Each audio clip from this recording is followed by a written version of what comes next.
Olá, pessoal. Então, hoje nós estamos aqui em mais um episódio do Ausculta aí.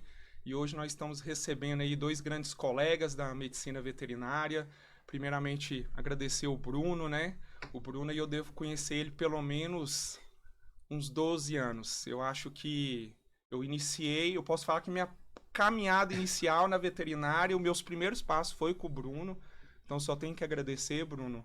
Desde o segundo ou terceiro período, eu comecei a viver dentro de uma clínica veterinária, que foi a Medicão, né? Onde o Bruno é o proprietário. E ali eu comecei a trilhar os meus primeiros passos na medicina veterinária. E hoje um dos temas aqui a gente vai falar sobre a parte de gastroenterologia, a parte de imagem. E, inclusive o Bruno aí, eu acredito, ele vai poder falar melhor pra gente, que ele é o pioneiro aí na endoscopia digestiva, né, Bruno? A gente vai conversar sobre isso. Então, inicialmente, quero te agradecer por ter aceitado o convite, é uma honra. E, ao mesmo tempo, nosso grande amigo aí, Dr. Iago, né, que eu conheci ele durante o meu mestrado, né, ele era residente no Hospital Veterinário aqui da UFG, e pude ter um contato ali muito próximo com ele, compartilhando alguns pacientes, né, Iago? Isso. E eu fico muito feliz porque o Iago foi, assim, um grande achado, né, na gastroenterologia clínica, porque era uma necessidade muito grande que Goiânia tinha, né, dessa parte, e eu até duvidava mesmo que poderia se tornar uma especialidade, porque assim, pela parte clínica, parece que não mostrava tanta preocupação aos clínicos, né? Quando fala coração, fala cérebro, fala a parte oncológica, a gente Renal, vê, né? né, uma preocupação, tipo assim, que o clínico ele se sente limitado, né? E a gastroenterologia, a gente sabe que a coisa é muito complexa, ainda mais quando envolve a hepatologia, né, Iago? Isso. Então, assim, quando eu acompanho o Iago no Instagram, eu fico feliz dele realizar várias consultas, o pessoal cada vez mais consciente da necessidade, né, do médico veterinário especializado nesse assunto. Então, quero te agradecer aí. Eu tenho certeza que daqui hoje vai sair bons assuntos, né, Breno? Porque com duas... Amém, né? né? Pra render esse podcast, porque senão... O retorno vem. Mas então é isso, pessoal. Eu quero só apresentar então o Dr. Bruno Medeiros, da Clínica Veterinária Medicão, e o Dr. Iago Martins, né, Iago? Isso, Iago, né? Que também é professor aqui na PUC Goiás e também clínico, atuando principalmente na parte de gastroenterologia e hepatologia veterinária, né, Iago? Exatamente. Eu que agradeço o convite. Obrigado. Não, por nada. Quer falar alguma coisa, Breno? Uai, pra gente não esquecer, né? Pedir pra quem tá assistindo seguir, compartilhar, curtir, né? Porque o Dr. Iago vai nos ajudar aqui com os alunos, né? Os alunos vão, É verdade, eu vão vou bombar isso. Então, não Vou siga, colocar limite tá? de views. Não siga não, se inscreva, Isso. né? Porque é difícil, é diferente. Se inscreva, curta e compartilhe, né? Então o Iago vai botar nota para quem assistir e compartilhar mais, né, Iago? Isso, meio ponto pra cá, pra quem fizer isso. E falar do nosso patrocinador, que vocês estão vendo aqui na tela, a Droga Vet, né? A maior farmácia de manipulação, acho que da América Latina. Parceiro aqui do Dr. Iago, quando eles ficaram sabendo que o Iago ia vir aqui, eles acharam bom, falaram, super parceiro nosso. Foi um pedido deles, inclusive, mas eu falei, não, o Iago já tá convidado, então vocês podem ficar eu tô tranquilos. importante, eu tô me sentindo importante aqui. Então, a Droga Vet, Amor Animal pela Vida, nosso parceiro aí que acreditou no projeto desde o começo. Então, agradecer aí pelo apoio. E vamos começar, né, pela pergunta que a gente sempre faz aqui. O Paulo, o único que até agora falou que não começou na veterinária por vontade, foi por acaso. E eu queria saber de vocês como vocês começaram na veterinária, pra gente dar início nesse assunto. Aí, Bruno. Eu comecei na veterinária foi assim por escolha dessa atividade profissional mesmo, né? Sempre quando criança eu gostava muito de ir para fazenda, então meu contato com os animais foi dessa época. E via meus primos ali naquela lida, naquela dificuldade ali com os animais. E Falou, vou sofrer também. apesar de ver aquela luta, né, algo assim tão rudimentar que as condições não eram boas, mas sempre o carinho e o cuidado que eles tinham com os animais, eu senti que isso plantou em mim uma semente de que quando chegou naquele final ali do ensino médio, que eu precisei de escolher, eu não tive dúvidas de prestar o vestibular para veterinária, né? Foi o primeiro vestibular que eu prestei e já fui aprovado na primeira prova que eu fiz, né? E aí, desde então, a gente fez a graduação na UFG, Depois tive a oportunidade também de fazer um mestrado e doutorado lá. Então, sou extremamente grato à oportunidade de ter estudado, né, e vivenciado tanto graduação e pós-graduação nessa instituição assim, de tão respeito e que deixa saudade pra gente. Que bom. E você, Iago? Bom, eu até assisti esse episódio que você falou dessa história, até achei legal que você queria medicina Sim. e prestou, né? Eu acompanho, tá vendo? Eu dou audiência. Muito bem. Então, assim, eu sempre tive afinidade com animais, também minha família, meus pais gostam muito, até hoje lá em casa tem muito bicho. E aí, quando eu tava terminando o ensino médio, eu tinha afinidade por área de biológicas.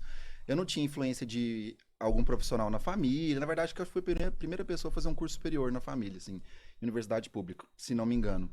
E aí, como eu tinha afinidade com a área de biológicos e gostava de animais, eu resolvi prestar para medicina veterinária. Eu também fiz graduação na UFG.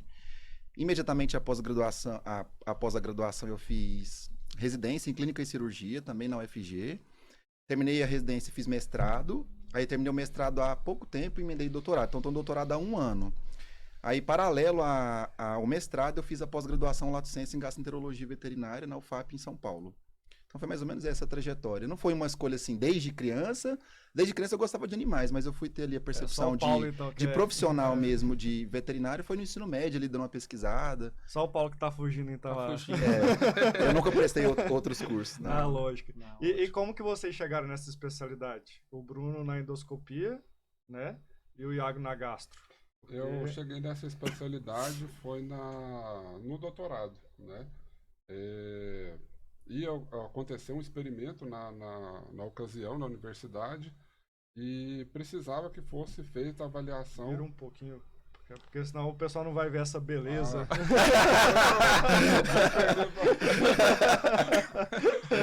Então, assim, eu precisei de fazer o experimento, né, na universidade, na ocasião, e que se precisava fazer a avaliação gástrica dos cães que iam receber determinado tratamento. Na ocasião, na escola, não tinha nenhum equipamento de endoscopia ainda. Mas eu acreditei, investi, adquiri o equipamento. Mas aqui já tinha? Em Goiânia? Não, em Goiânia não tinha ninguém que fazia endoscopia, nem na própria escola não tínhamos nenhum equipamento de endoscopia, nem rígida, nem flexível. Aí foi quando eu adquiri o equipamento, nós fizemos o experimento, e aí comecei a atender os primeiros casos da rotina ali do hospital veterinário da UFG mesmo. E aí alguns colegas das clínicas particulares começaram a saber, nos solicitar os exames, né?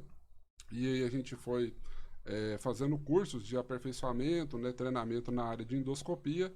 E depois foi crescendo o serviço, o pessoal foi entendendo, né, a importância que um exame relativamente novo para nós, mas que já vem assim sendo realizado há muito tempo em outros centros aí, né, da medicina veterinária. Então, minha trajetória com essa especialidade surgiu ali, na escola de veterinária. Ótimo. Eu acompanhei o Bruno aí nessa parte aí inicial, acho que justamente durante o doutorado, né, Bruno? E eu lembro que, se ele for comparar hoje com os equipamentos, né, daquela época era um fibroscópio, não era, Bruno? Isso, era um fibroscópio, tinha que olhar a imagem. Eu já vi um aparelho assim, tem gente que usa até hoje esse aparelho. Quando ele dobrava, aí quebrava as fibras, né? Então ia cada vez mais a imagem ia perdendo a qualidade. Isso. E o campo visual era menor. Era menor. Né? E mesmo assim a gente teve o desafio de fazer o experimento, né? Fazer todas as coletas, chegamos ao final. E o custo devia ser bem alto também, né? Ou não? Na época eu adquiri um equipamento usado, né, de segunda mão do médico para poder viabilizar a realização do experimento. Aí assim que eu comecei a atender os colegas das clínicas, aí investi num segundo equipamento e que também já detonou também, porque não aguenta muito tempo. E atualmente eu já estou no 3º equipamento, né, de endoscopia flexível já. Que já é um equipamento já de imagem digital, né, a gente possibilita gravar as imagens, vídeos, então já nos possibilita mais moderno. A qualidade de exame bem melhor do que a gente fazia, né, há 10 anos atrás, que é o tempo de experiência que eu tenho na endoscopia. E aí, durante o doutorado, Bruno, eu tive algo até mais ou menos parecido com o Bruno, no meu mestrado, que nessa época aí, Bruno, praticamente a endoscopia veterinária era inexistente, né? Então você teve, eu lembro de você falar que você teve que buscar o conhecimento com colegas da área da medicina, não foi? Exatamente. Na ocasião, a professora conseguiu para mim um treinamento junto aos residentes do Hospital das Clínicas, né?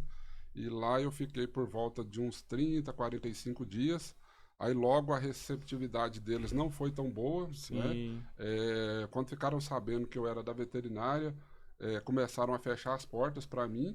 E aí eu procurei na iniciativa privada um médico mesmo de uma clínica, dessas clínicas popular, que ele fazia aí cerca de 15, 20 endoscopias por dia. E ele me deu a oportunidade de estar ali com ele, que foi quando eu mais aprendi.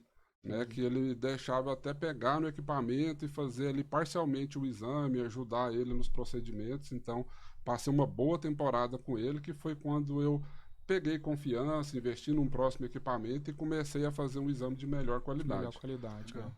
Hoje já a oferta de treinamento, curso de aperfeiçoamento já é bem ampla, né? Assim, hoje, atualmente, né? Sim, hoje os olhos de muitas empresas já brilham, né, em oferecer tanto equipamentos voltados para o médico veterinário, quanto cursos, né, treinamentos, especialização voltada para isso. Entendi. Não só para parte de endoscopia digestiva em si, né, mas para endoscopia de uma maneira geral, né? Entendi. Até, assim, conta aqui para vocês, assim, de primeira mão,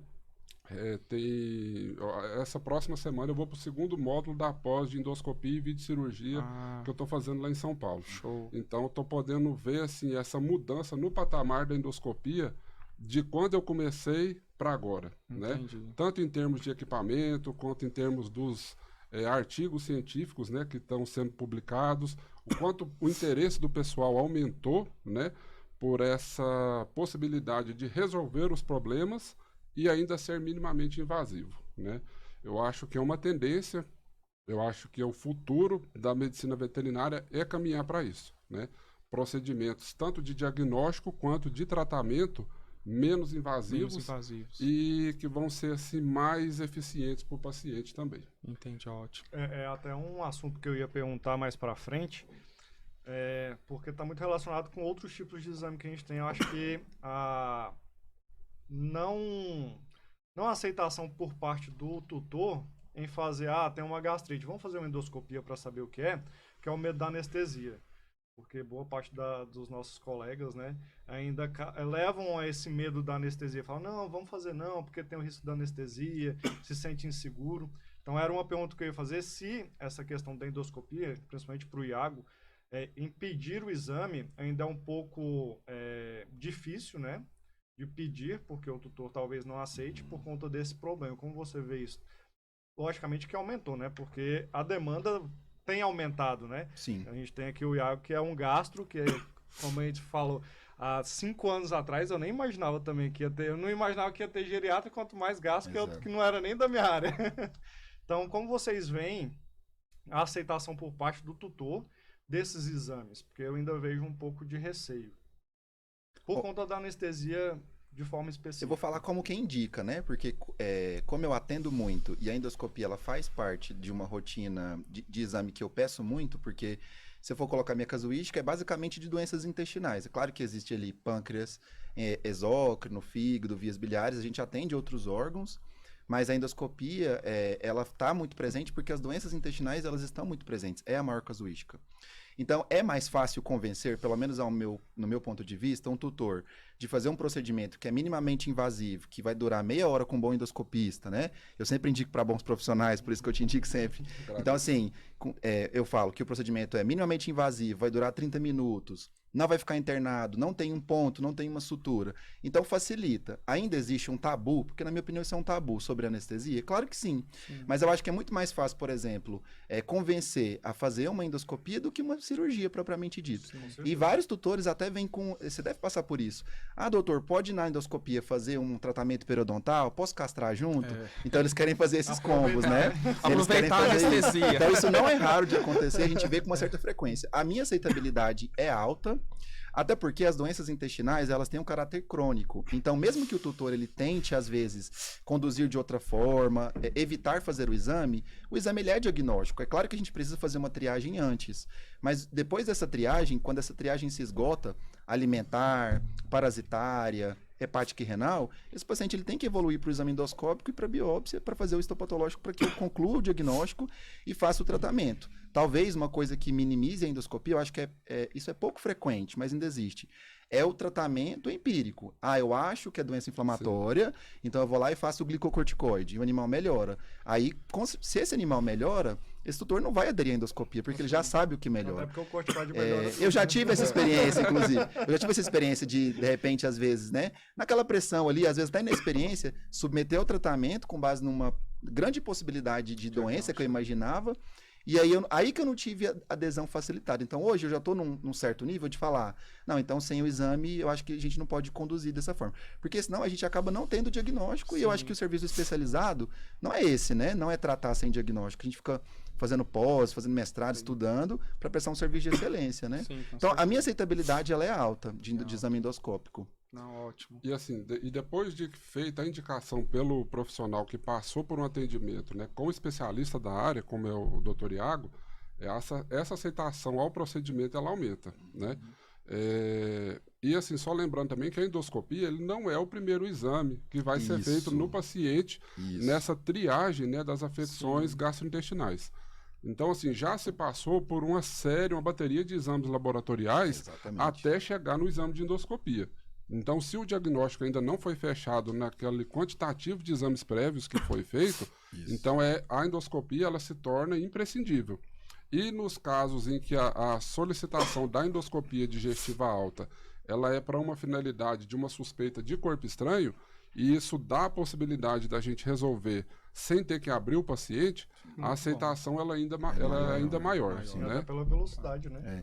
Em cima disso, eu queria fazer um comentário que eu achei extremamente importante, porque assim, o ideal seria que quem indicasse endoscopia fosse o gastro, né? Sim. E nem sempre acontece. Às vezes eu chego para atender na clínica, que a gente faz atendimento volante, e aí, doutor, já fez endoscopia, tá aqui o histopatológico. Às vezes não coletou, não porque o endoscopista não coletou, porque ele fez o que foi solicitado. Não coletou a quantidade de amostras que seria indicada para aquele paciente, não foi indicado o exame adequado, não mandou para um laboratório X, não fez uma coloração especial. Às vezes nem precisava de endoscopia. Às vezes nem precisava de endoscopia. Então, o que acontece? O ideal é que o especializado, né, o gastroenterologista, ele fosse o profissional que solicitasse.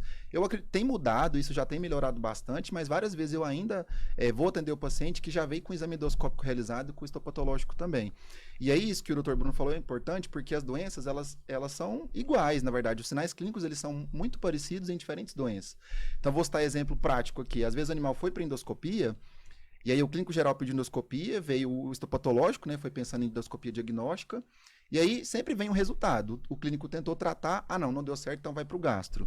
O animal veio para mim, eu vi que não trocou a dieta, fiz uma triagem alimentar, ele melhorou. E o diagnóstico de doença alimentar, ele é clínico. Né? Então eu sempre falo, a endoscopia ela é maravilhosa, mas ela tem que ser indicada no momento certo, né? Será que eu fiz uma triagem parasitária adequada? Ele tem um parasita atípico ou típico? Ele não é um doente renal, ele não é um doente hepático, porque outras doenças vai ter clínica de trato gastrointestinal. Não é só o trato gastrointestinal que faz vomitar, por exemplo. O vômito, se a gente for abrir livros, diagnóstico diferencial de vômito aqui, né? Na pós. Então é muito, o ideal é realmente que a gente peça o exame. Aí eu sempre falo para o cliente o seguinte: eu acho que, às vezes, o clínico geral, na medicina veterinária, ele solicita muito a endoscopia como primeira abordagem, porque eu vejo que na medicina isso é muito realizado. Sim. Então, assim, eu até brinco, se nós 4 aqui fomos em um gastro médico, cada um em um gastro, na primeira consulta. Na primeira consulta. Então, é um exame mais pedido na medicina, como primeira abordagem. Na veterinária, pensando em diagnóstico, o animal deve passar por uma triagem antes, uma triagem prévia, né? Sim. Sobre o vômito, né? Só para... na pós, no último módulo, inclusive, o professor estava ensinando a gente como procurar. Eu esqueci o site, que você coloca lá o sintoma. Coloca o sintoma e qual que é a sua suspeita. E aí ele vai lá te dar todas as possibilidades de doenças que existem que causam vômito, por exemplo. A gente colocou vômito, deu mais de 400 causas. Meu Deus. Não, mas é isso mesmo, né? Não é uma doença, é um sintoma. Esse é o trabalho do gastro. Num simpósio de gastroenterologia que eu participei há cerca de uns 5 anos, o palestrante, um professor, ele mencionou uma frase lá que na ocasião eu fiquei assim, bastante surpreso.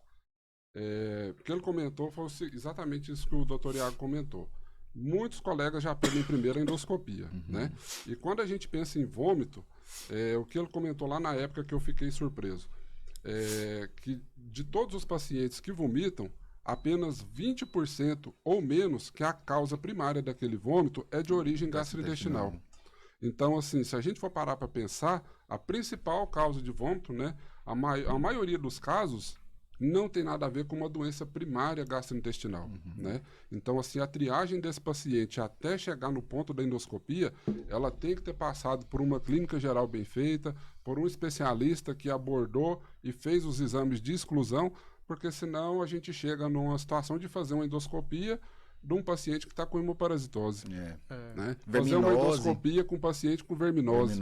É triste você fazer uma anestesia geral, né, uma endoscopia digestiva alta para retirar parasitas que estão no estômago do animal. Né? E isso acontece, infelizmente, com certa frequência. Já tive paciente assim. E que é ruim a gente dar uma notícia dessa para o tutor. Né? E quando a gente fala em endoscopia, importante a gente lembrar também que endoscopia é uma forma de abordar, é uma forma de realizar um procedimento, uma cirurgia. Muitos colegas, acredito que o Dr. Paulo passa por isso, entram em contato, doutor, preciso fazer uma endoscopia. Doutor, quanto que é a endoscopia? A endoscopia não existe somente a modalidade da endoscopia digestiva alta, né? Que na maioria das vezes, quando eles entram em contato, você faz essa endoscopia, né? Então a endoscopia tem endoscopia digestiva alta, tem endoscopia, a colonoscopia, tem endoscopia de narina, que é a rinoscopia, endoscopia de ouvido, laringo, tráqueo, broncoscopia. Então todas são técnicas, é uma maneira de fazer o exame, né? É uma maneira menos invasiva, mas a gente não resume a endoscopia somente a endoscopia digestiva alta, né? Então ela é uma maneira da gente abordar e diagnosticar várias afecções em vários sistemas orgânicos, né? É isso, eu ia até fazer a pergunta para o Bruno, justamente exemplificar isso, e ele acabou falando o que eu estava pensando aqui para perguntar para ele, porque realmente o pessoal vincula o termo endoscopia como endoscopia digestiva, né? Como se fosse a mesma coisa, né? E não é. E aí eu vejo que eles pecam, os clínicos gerais, na maior parte das vezes, e até nós mesmo que trabalhamos em outras especialidades, em não saber indicar o exame correto, né? Então, assim, uma outra coisa que eu sempre falo, porque às vezes o pessoal pensa que eu faço endoscopia digestiva, eu nunca fiz. Então eu caminho tudo pro Bruno, eu faço endoscopias respiratórias por conta do nicho de atuação que eu trabalho, que é a parte cardiorrespiratória. Então, rinoscopia, laringoscopia, laringotraqueoscopia, broncoscopia, etc. Então, quando chega na parte digestiva, eu encaminho para o Bruno. Agora, uma dúvida que eu tenho aqui, que eu acredito que o Bruno, principalmente como endoscopista, deve passar, e às vezes o Iago também como clínico, corpo estranho. O pessoal pensa que a endoscopia vai retirar mesmo o corpo estranho. Aí eu costumo falar, olha, a endoscopia ela é um exame diagnóstico, mas que tem propriedades terapêuticas, né? Que seria, por exemplo, a retirada, a extração de um corpo estranho. Como que funciona isso? Já aconteceu, Bruno? Você chega lá, corpo estranho, aí chega lá e não tirou, né? Às vezes não foi possível, até mesmo porque começou a oferecer risco, né? Por exemplo, vamos supor um corpo estranho. Prolongou o período, né? Um corpo estranho no esôfago torácico. Isso. Eu, por exemplo, recebi um paciente que tava com anzol, tinha comido um anzol. Aí eu falei, tem possibilidade de endoscopia, mas eu não sei onde tá, né? Então vamos fazer o raio-x primeiro. Só que ele teve que abrir, pois né? Então... Mas aí, como é que funciona, Bruno? Aí, tipo assim, a pessoa ficou triste, pagou o dinheiro. Sempre eu tenho um bate-papo com o tutor antes de fazer a endoscopia, pra gente administrar essa expectativa. Porque uma coisa é o corpo estranho tá lá, e outra coisa é o resultado do procedimento. Então, eu sempre costumo explicar, assim, tem indicação do procedimento? Tem. Então, é adequado a gente fazer esse procedimento. E a possibilidade de tirar o corpo estranho, ela é de cerca de 80% a 90%. Então, assim, eu posso chegar no final do procedimento e informar o tutor, o corpo estranho está lá e eu não posso retirar esse corpo estranho. Por quê? Se ele tiver ponta, se ele for um corpo estranho cortante, o fato de eu tracionar para retirar ele, eu vou lesionar o estômago, eu vou lesionar o esfíncter cardia, eu vou causar lesões no esôfago. Às vezes a gente começa a manipular um osso que está alojado 2, 3 dias no esôfago. Tem necrose. Você começa a ver que está borbulhando, saindo bolhas ali. Por quê? Ele já perfurou o esôfago.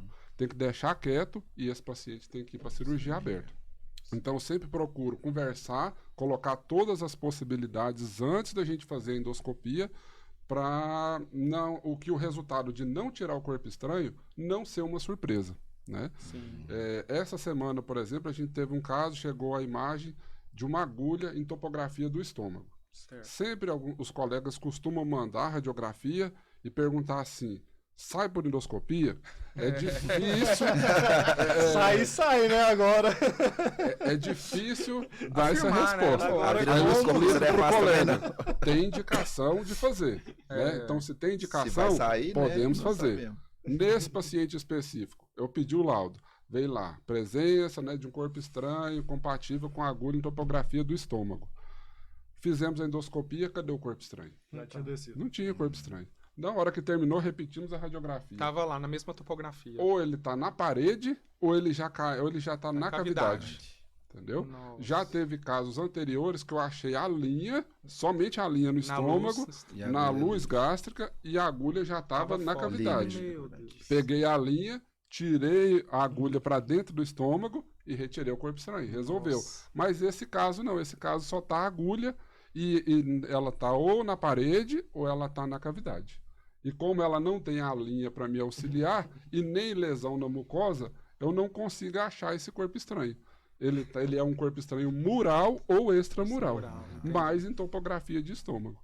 Então, se a gente não conversa antes, não administra essa expectativa do tutor, a gente pode ficar numa saia justa no final de chegar e falar, o corpo estranho tá aqui, mas ele não sai. Isso pode acontecer. E qual que foi a coisa mais estranha que você já... Você já... Fala aí, Bruno, pra nós. Em termos de tamanho, foi, Ele quer atipia, coisa estranha. foi aquelas luvas de pedreiro, raspa de couro, né? Que a gente já tirou. E foi preservativo.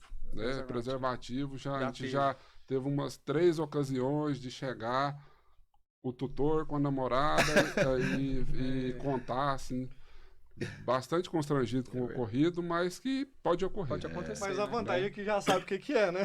Já sabe, né? Tem E segredo. às vezes ele já foi assistido, né? Às vezes Sim. E Viu que eles tava chegaram mastigando. sem radiografia antes, sem ultrassonografia, porque os tutores viram ingerindo o corpo estranho, né?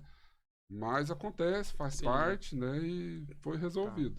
E aí eu queria saber uma pergunta aqui pro Iago, pro Dr. Iago, e o Bruno, e eu vou usar até essa cena que ocorreu comigo. Eu era clínico ainda, era recém-formado, e eu trabalhava em outra clínica. Até depois perguntei pro Bruno, porque eu indiquei esse paciente ao Bruno. Não sei se o Bruno vai lembrar dessa situação. Eu estava substituindo, Dr. Iago, um colega numa clínica.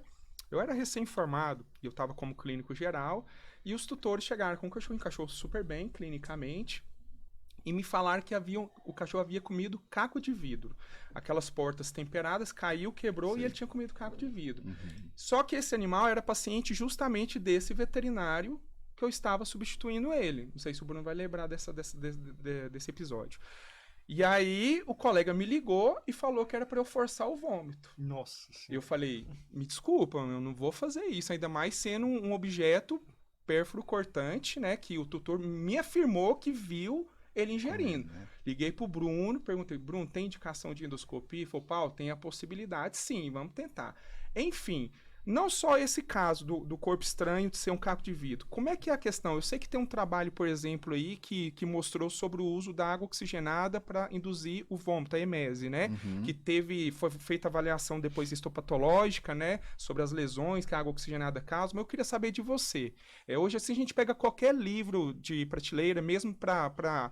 Tem um livro Consulta que é para pessoas rápida, né? leigas. Já viu aqueles livros para pessoas leigas? Tem lá, ingerir um corpo estranho, tem que Induz o induzir o vômito. Qual que é a sua opinião sobre esse tema? Tem isso pra intoxicação. Intoxicações, Intoxicação. Qual que é a sua em dias de opinião? rotina, bulários, beleza. Eu acho assim, ó, eu acho que a gente não pode ser tão radical nas nossas condutas, mas de forma geral, eu acho que a indução do vômito é algo um pouco arcaico. Para intoxicação, a depender do momento e do princípio tóxico, eu acho que até pode valer a pena depender do meio que a gente utiliza para induzir o vômito. Como você disse, a água oxigenada, eu vou te falar que eu tenho experiência com água oxigenada enquanto clínico geral. Já fiz isso em plantão. Sim. Quem nunca fez isso no plantão? Ou tentou induzir com morfina, por exemplo. Sim. Então, assim, talvez as lesões secundárias ao procedimento, talvez seria muito pior do que o corpo estranho, a depender do corpo estranho. Vamos pegar esse exemplo que você colocou, né, do caco de vidro. Já tá ruim ter caco de vidro lá dentro. Imagina induzir o vômito com esse tipo de corpo estranho, que é pérfuro cortante. Então, assim, eu não consigo imaginar o grau de lesão que isso poderia gerar. Sim. Então, eu acho que nesse caso, realmente seria uma tentativa de endoscopia, como minimamente invasivo. Não deu certo, celiotomia, procedimento aberto, né? Mas, de forma geral, assim, tem algumas... Se a gente for ler alguns livros até de toxicologia, a gente vê indicações de drogas que a gente nem tem disponível no Brasil, como indutor de vômito. Eu acho que para intoxicação cabe, mas talvez para corpo estranho, eu acho que é querer demais desse procedimento, assim. Tem que saber dos riscos que podem existir depois, né? Então, esofagite e tudo mais. Então, acho que eu não costumo indicar muito, não, cara, na minha rotina, não sei a experiência do doutor. Então, assim, eu geralmente não faço pensando no risco depois. Eu mando, por exemplo, corpo estranho, falo da possibilidade da endoscopia e, posteriormente, cirurgia se não der certo.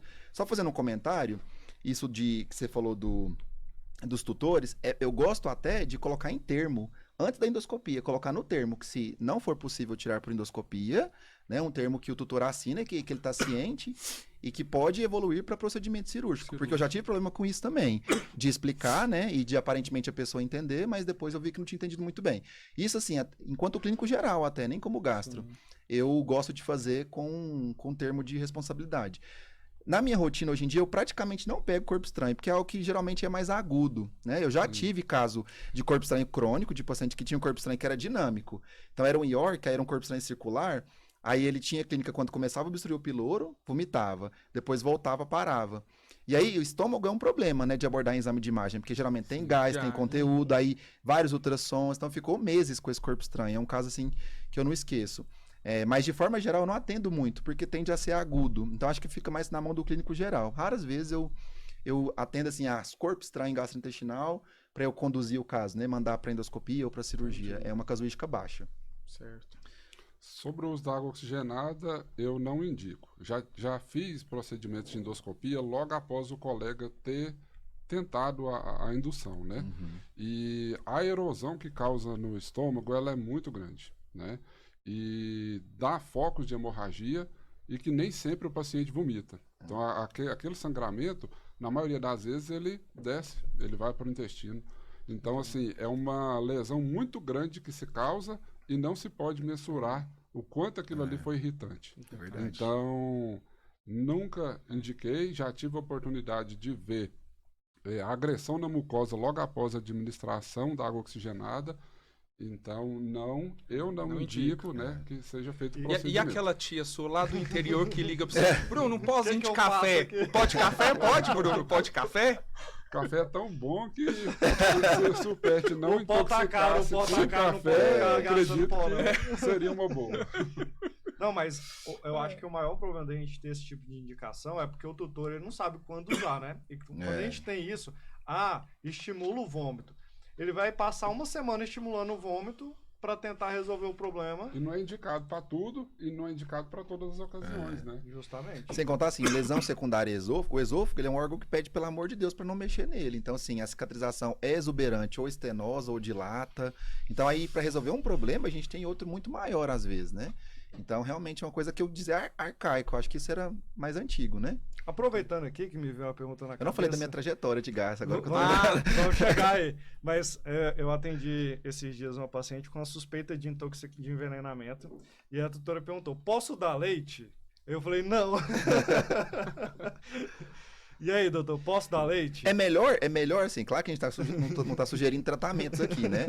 É melhor falar para dar um carvão ativado que tem um potencial absorvente do que leite, pensando na quantidade de gordura que tem, né? Então, na possibilidade de uma grande má digestão, de diarreia. Então, realmente não é indicado, né? O leite de vaca, o leite bovino para carnívoro, para cão e gato. Então, assim, nesse caso, se for para falar alguma coisa assim mais imediata até levar para a clínica, que é o ideal, né? Eu falo... É porque a tia do Bruno, que o Paulo comentou lá do interior, intoxicou da leite. Essa tia do Bruno, ela tá muito escassa. Pode café, né? Ou pode café. Ou mistura os dois, faz um leite. Leite com café, né? E já dá pro cachorro. Vai resolver as duas coisas. Já. Mas, conta pra nós, como que você entrou na gastroenterologia? Beleza. Eu não sei se você vai lembrar, eu acredito que se você não falar que foi durante a residência, eu acredito que você já tinha um pezinho lá. Não sei se você vai lembrar de um caso que nós discutimos, mas era problema de fígado. Aham. E esse A começou a me fazer pergunta. Eu falei, moço, eu tô na sala de cardio. E eu lembro, e ele interessado, me perguntando de um carro. Não sei se você vai lembrar disso. Acho que lembro, Lembra? lembro. Mas aí eu não sei como é que foi o desfecho desse paciente e tal, mas ali eu já vi o seu interesse. Eu acho que era no seu primeiro ano de residência, né? Isso. Mas conta aí pra gente, como que foi? Porque até então, até onde eu sei, não tinha ninguém Isso. da gastroenterologia propriamente dito, porque o Bruno era mais da parte de imagem, tinha uma boa experiência, mas o foco do Bruno era a imagem, né? A endoscopia no geral, na verdade. Isso. Como que você optou por realmente fazer a parte clínica? E eu acho que o maior medo que eu teria de iniciar numa gastroenterologia, por exemplo, apesar que nunca foi a minha praia, era o nada. Tipo assim, imaginar que um colega iria me encaminhar para um problema de vômito, para um problema de uma diarreia crônica, né? Sem referência nenhuma, ninguém pra dar uma mão, né? Pra contar da experiência. Então, como é que é isso aí? Não, e assim, são problemas que o clínico geral tá acostumado a Isso. tratar no dia a dia, né? Sim, Isso. exato. É Então, por porque isso. todo dia tem diarreia, Diarreia todo e dia tem vômito, né? Todo vômito. mundo tem, já. Verdade. Mas e aí? Então foi mais ou menos assim. Quando eu terminei a graduação, eu fiz residência em clínica e cirurgia. Na época, não tinha ninguém que trabalhava com a especialidade. Até 2 anos, não tinha ninguém. Então é muito recente, extremamente recente. Aqui em Goiânia, e eu digo que é recente a nível de Brasil. Assim, a gente tem poucos gastros no Brasil, de forma geral.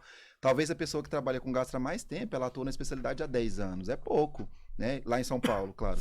Então, assim, aí eu tava na residência e eu queria a experiência que a residência me dá pensando em clínica e cirurgia geral. Eu já tinha um certo interesse ali, principalmente por fígado, algumas doenças crônicas ali intestinais.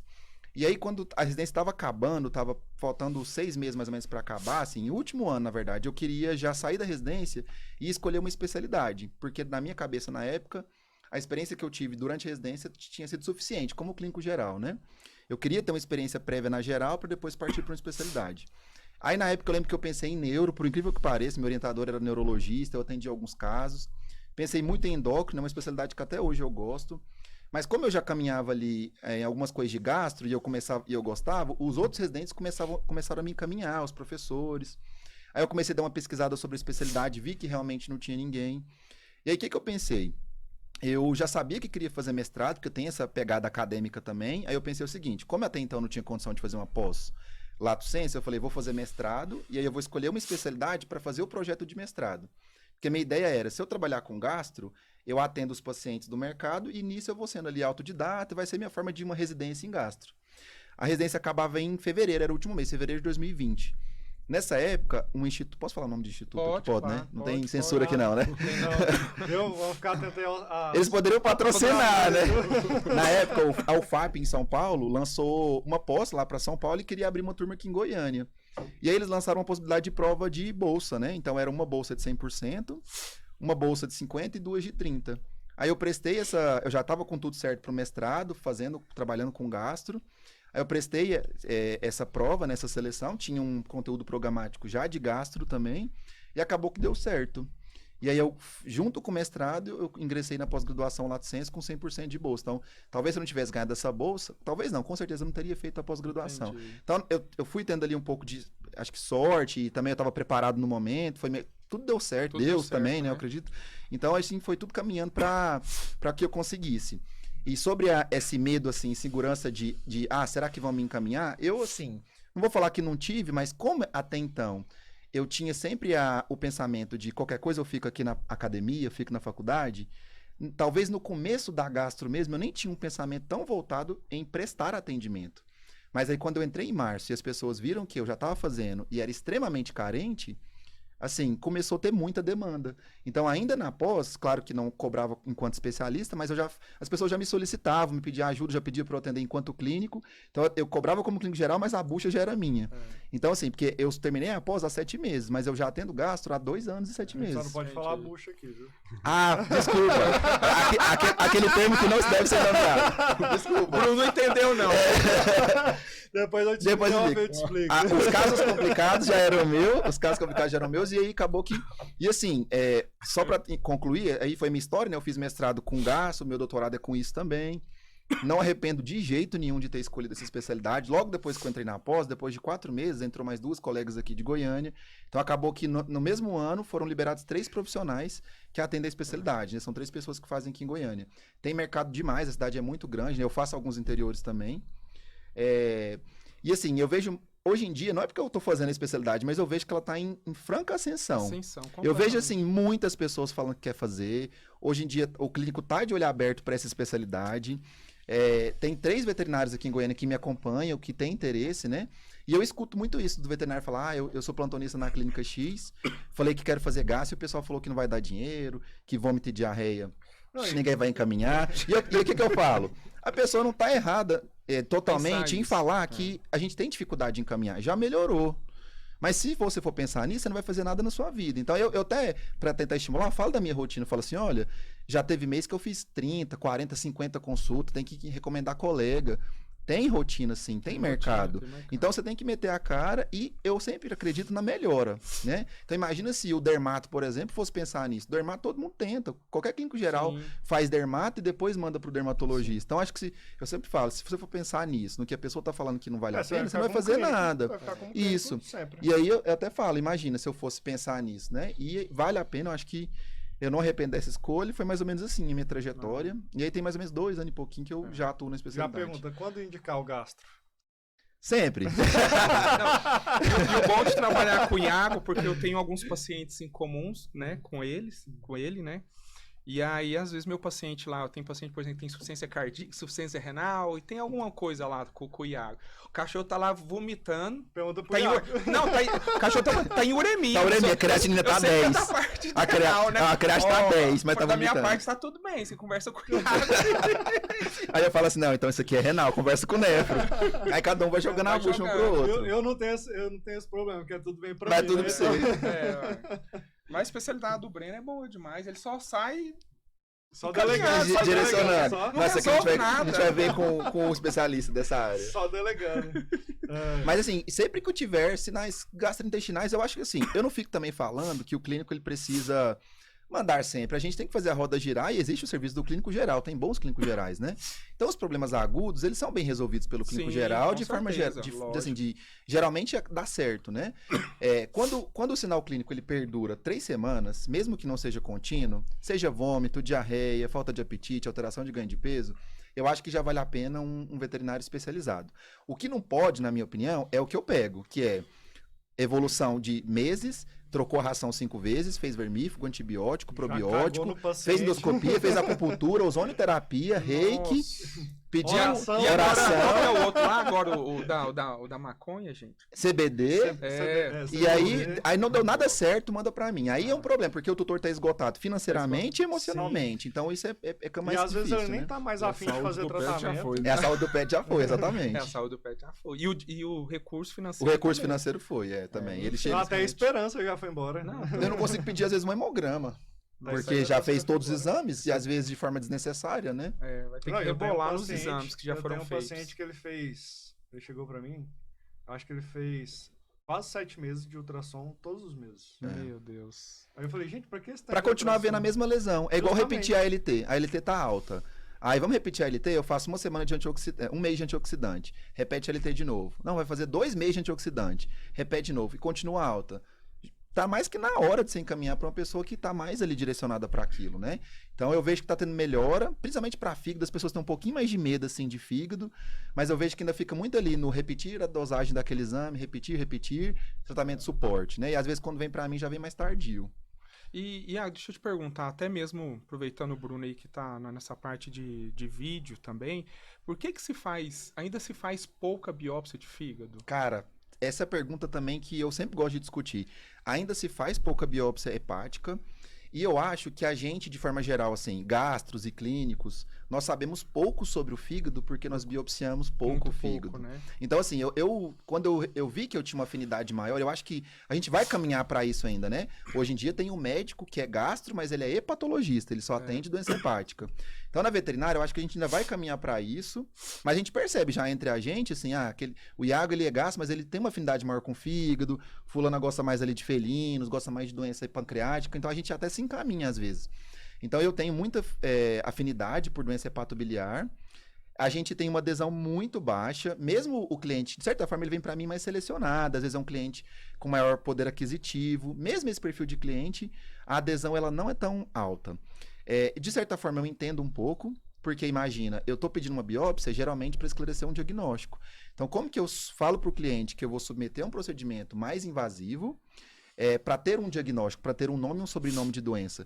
E não é só a biópsia, né? Porque se a gente for fazer certinho, cara, 5 fragmentos, histopatológico, cultura com antibiograma, quantificação de cobre, cultura, coleta da bile, análise citológica da bile. Nossa. Então, assim, Já abre tira um pedaço do fígado, abre um já leque faz a enorme. correção. Sem contar que, às vezes, não é. O problema quando é massa é mais tranquilo. Porque quando é massa, vai para o cirurgião geral, um bom cirurgião, ele faz a lobectomia ou faz ali parcial ou total e resolve teoricamente o problema.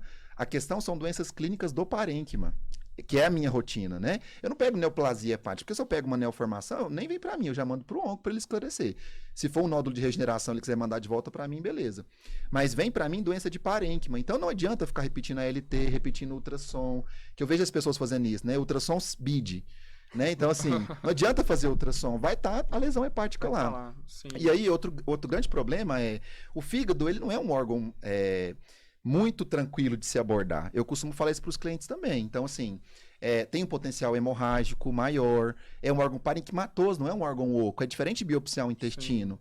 Então, talvez um cirurgião ali que está acostumado com uma OVH, uma castração, ele não está acostumado com uma cirurgia hepatobiliar, é diferente. Tem risco para hemorragia, né? Sim. Eu acho que, assim, a gente está caminhando para isso, está melhorando, mas o que vai melhorar mais é o advento da videocirurgia, Exato, né? aqui entra o- Então, assim, tem um trapo, o consenso, ele indica e ele categoriza ali como qualidade das amostras a biópsia aberta, por celiotomia ou laparotomia, com a mesma qualidade de amostra da videocirurgia. E são qualidades superiores, por exemplo, a biópsia por agulha TrueCut, que eu vejo os clínicos ainda insistindo. A citologia hepática, gente, não peçam citologia hepática, tem limitações demais, assim, tumor de célula redonda, lipidose ou esteatose hepática. Então, assim, das formas de coleta, citologia, TrueCut, tem baixo potencial. Primeiro que TrueCut você vai conseguir fazer um fragmento, porque não vale a pena fazer 3 Ficar punções. furando. O risco é muito grande. Esse paciente vai ter que Sim. ficar internado, vai ter que acompanhar com FAST. Então, é muito melhor ou fazer aberta ou fazer por videocirurgia. Então, eu tenho... Não sei se você faz videocirurgia ainda, não, né? Tô Tá fazendo? os procedimentos de biópsia. Então, não sabia não, bom saber. Até um paciente que você fez a pedido lá de biópsia hepática por laparoscopia, Ah. foi eu que fiz esse procedimento. Ué, não tô sabendo não voltou pra mim não. Porque eu indicava não sei se pode falar também, um Pode. colega, né? O Sérgio. Sim. Então, geralmente eu indicava pra ele pra fazer por videocirurgia. Acho que eu pedi 2 ou 3 pra ele por videocirurgia e aberto eu tenho outros pacientes. Mas sim, de 10 casos de hepatopatia que tem indicação de biópsia, 1 ou 2, cara, vai ou pra 2. biópsia. E assim, o que eu costumo falar? Eu tô com 5 casos assim. Ia castrar, fazer uma castração. O tutor só queria castrar, a LT aumentada. Barrou a castração, tentou um antioxidante, né? O bom antioxidante. Não vamos falar também marca nenhuma aqui. E aí, beleza, esperou 1, 2 meses, repetiu a LT. Aí, às vezes, prolonga um pouco mais, às vezes prolonga um pouco menos, já manda pra mim. Como que eu falo pro cliente, por isso que eu entendo um pouco essa dificuldade. Falo pro cliente que queria só castrar o animal dele, que ele vai ter que partir para uma abordagem enorme, porque o fígado ele é um sentinela. Eu tenho que descartar infecção, doença metabólica, doença sistêmica. Se nada resolver, biópsia hepática.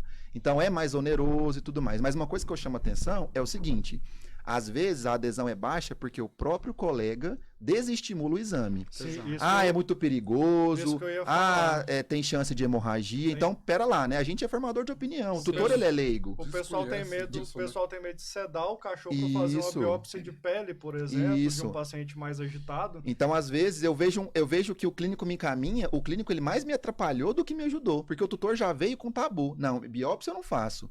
Então, assim, a pessoa, a gente tem medo do que a gente não tem experiência. Então, se a gente não fizer, a gente nunca vai conhecer o fígado como ele é, porque ele é um órgão que a gente sabe muito pouco ainda. Então, eu sempre falo isso pro tutor. É claro que a gente não deve omitir. Risco, gente, existe em tudo. Tratamento Sim, periodontal. sim. Né? A gente tá dirigindo aqui, pode acontecer alguma Não, que a gente coisa. tava comentando esses dias. A gente, como nós mesmos, a gente vai no dentista, a gente não tem medo da anestesia. Isso. E A gente pode morrer na anestesia. Pode morrer. lá Pode. E a gente vai lá, faz, Eu costumo- volta na semana seguinte, faz Eu, de novo. eu costumo citar esse exemplo. Eu falo assim, se a gente for no dentista, o bloqueio que ele faz, a gente pode ter complicação. Pode Então, ter assim, complicação. o que eu chamo a atenção é cuidado com a forma com que a gente vende o exame. Sim. Porque, assim, às vezes, é o que eu sempre falo. A LT agora, ela tá 300, 400 com animal assintomático. Daqui 1, 2 meses, 1 ano, eu não sei. Ela vira 3.000, vira 4.000, o animal fica ictérico, morre de insuficiência hepática. Mas a lesão no fígado já existia lá atrás.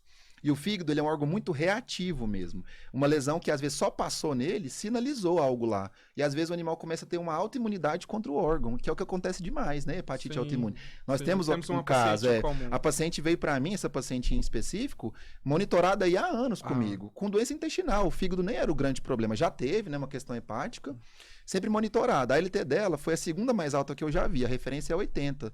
Dela deu 4.000 e alguma coisa. 4.000 e alguma coisa. Então, assim, é impossível. Claro que tinha mais problemas, então inviabilizou a biópsia, mas eu indiquei. Então, eu também, para me respaldar, eu sempre indico, né? Sim, claro. Eu abro cartas na mesa, eu falo de tudo que é possível, indico, e é isso. O que eu acho que a gente tem que ter cuidado é só nessas indicações. Às vezes a gente contraindica sem estar vendo, né? Sim.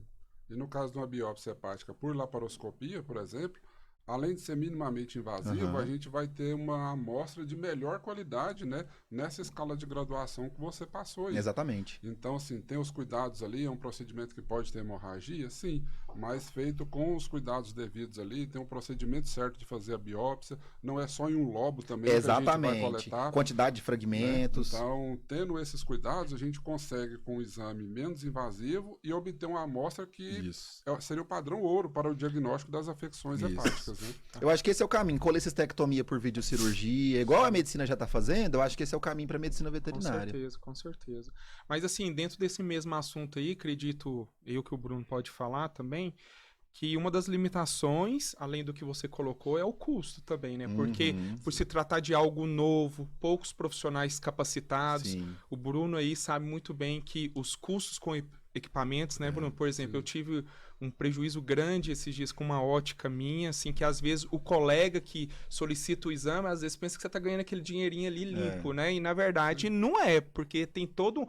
Eu nem gosto de dizer, eu falo assim, ó, aqui beleza, tem um custo físico, né, de equipamentos, mas o custo maior eu acredito que é a formação do profissional, né? Uhum. Do que a gente do que nós fazemos para poder se qualificar e estar apto a realizar um tipo de procedimento, você ou seja, exames, consultas e etc. Então, assim, eu acredito que um fator limitante também é o custo, né? Sim. Porque até mesmo tem toda uma triagem antes de ser submetido, né? Então, até um certo ponto, o tutor teve um custo alto, Sim. né? E além da anestesia, que eu acredito que não é um fator limitante, mas que ainda existe esse tabu, né? Sim. Eu acredito maior que é um conjunto de fatores que às vezes faz com que impossibilite a realização do exame. É. Mas eu acredito que mais do que isso é a falta de informação mesmo por parte do veterinário, do profissional, em transmitir a necessidade ao tutor, né? E Ou encaminhar, né? e a confiança, né? Indicar com convicção. Com né? convicção, né? Então, assim, eu, por exemplo, eu tento ser o mais aberto possível com os tutores que eu atendo, né? Inclusive, por exemplo, eu tô com um paciente agora de um PDA, chegou para mim um PDA reverso, que o paciente chegou em edema pulmonar grave. Por incrível que pareça, eu me surpreendi com esse caso, internei, tratei a insuficiência cardíaca aguda, ele voltou essa semana passada, quinta ou sexta-feira, e o paciente clinicamente 100%, e ele, além da medicação, Deus foi lá e colocou a mão. O shunt voltou a ser esquerda-direita, me favorecendo operar. Só que é um cão de 4 anos de idade que foi fazer insuficiência cardíaca agora. Nossa. Qual é a indicação? É a cirurgia. Só que eu falei, olha, poucas cirurgias cardíacas em medicina veterinária são corretivas de fato. O PDA é uma delas. A maior parte das cirurgias são o quê? Paliativas.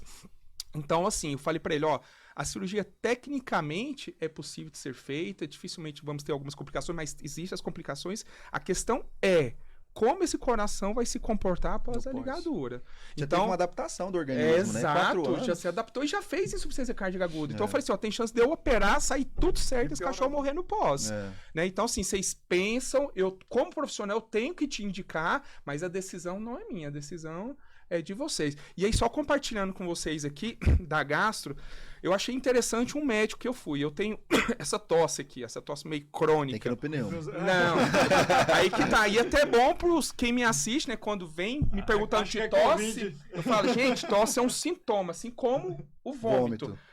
A minha tosse é por refluxo gastroesofágico, eu tenho esofagite. Uhum. E aí esse médico, foi até de opiniões divergentes, de um outro gastro que eu ia, ele falou, Paulo, tem um exame que chama pH-metria, né? Que coloca um medidor de pH, né? Um sensor. E esse primeiro gasto, que ele até de nome, que ele falou, Paulo, não vou pedir, não vou pôr você para sofrer à toa. Eu sei que você tem refluxo gastroesofágico, você tem uma esofagite. Aí depois foi pegar uma outra opinião muito na frente com outro gasto, ele pediu o exame. Aí eu fui assistir no YouTube como é que era feito o exame. Aí eu voltei nele no retorno. Falei, doutor, tinha feito a endoscopia digestiva com ele e tal. Falei, doutor, me desculpa, mas eu não vou fazer esse exame. Aí, olha o que ele falou pra mim, eu nunca esqueci isso. Tutores, né? Mas exatamente, ele falou, Paulo, o meu papel aqui é só indicar. Se vai fazer ou não, a decisão é sua. Tá indicado o exame. Quase que ele falou, o problema é seu. Eu quase não sabia onde esconder.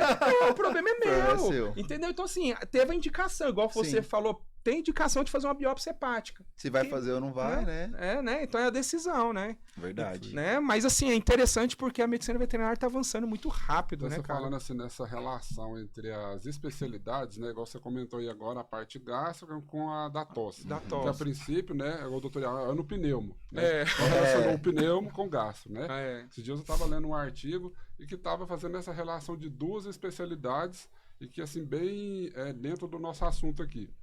Pegou 71 cães braquicefálicos com síndrome braquicefálica. Certo. E que seriam submetidos à cirurgia nas vias aéreas. Alguma das várias modalidades de cirurgia das vias aéreas para isso, né? Antes de operar, foi submeter todos esses animais à endoscopia digestiva alta. Né? A prevalência de doenças gastrointestinais nesses pacientes com síndrome braquicefálica foi altíssima. Sim. Né? E aí depois, 2 anos depois, aí foi feita a caracterização histológica das lesões. Então, dos 71 pacientes, 71 tinha lesões no esôfago, 71 tinha lesões gástricas e uns 50 no duodeno. Nossa. Então, assim, muitas das vezes o paciente tá lá. Quantas raças braquicefálicas a gente atende hoje? Nossa, todas. Né? Todas. Quase todas, quase tudo. Tudo é bulldog, Né? bulldog francês tá aí na carro-chefe. Com síndrome braquicefálica, a maioria. Maioria. Né?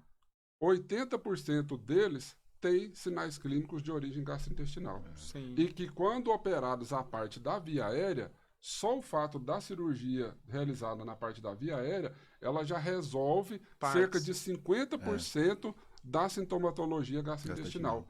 E os outros 50% demandam o tratamento clínico. Eu acho que hoje eles trabalham, se foi da Vet Clinics, eles estão até nomeando, chama síndrome aerodigestiva. Ou síndrome digestiva do cão braquicefálico, que seria análoga, né, à síndrome respiratória. Ele tem aquelas alterações, né, que a gente sabe, e aí como é braquicefálico, geralmente está tendo a alteração gastrointestinal.